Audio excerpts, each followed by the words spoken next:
আমাদের মতো পাগল বোধহয় আর নেই পৃথিবীতে। যাই হোক, আমরা করে থাকি একটু মজা করার জন্য। রাত্রি 1টার সময় আমরা বাড়ি থেকে বেরিয়ে পড়েছি।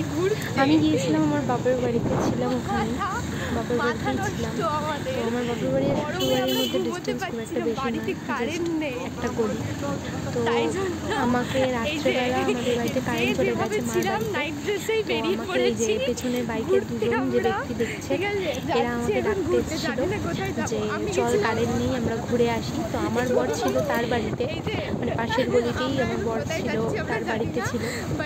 ওখানে কারেন্ট ছিল, ও ঘুমোতে ছিল, মানে ও ঘুমোতে পারছিল না যেহেতু আমাদের কারেন্ট নেই, আমরা ঘুমোইনি, জেগে রয়েছি, ও জেগেই ছিল। তো চল, তারপর ওকে আমরা বাড়িতে গিয়ে ডাকলাম, ডেকে সায়নদা, আমি, রিয়াদি, আমরা ওকে ডেকে বাড়ি থেকে বের করে এই যে গাড়ি করে আমরা ঘুরতে বেরিয়ে পড়েছি। দেখতেই পাচ্ছ রাত্রি 1টার সময় আমরা ঘুরতে বেরিয়ে পড়েছি। এই যে সবার হাল দেখেছো, কেউ কিছু মাইন্ড করো না। হ্যাঁ, সবাই আমরা যে যেভাবে ছিলাম ওভাবে বেরিয়ে পড়েছি। পাড়ার মধ্যেই ঘুরছিলাম, সেরকম কোনো দূরে কোথাও যাইনি।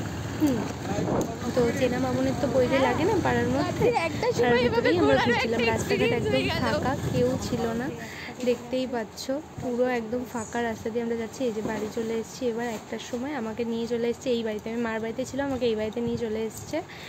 তো বলছে যে আজকে রাতটা এখানেই থাকতে, দিয়ে আবার কাল সকালে আমাকে মার ওখানে দিয়ে আসবে। তো আমি চলে এসেছি।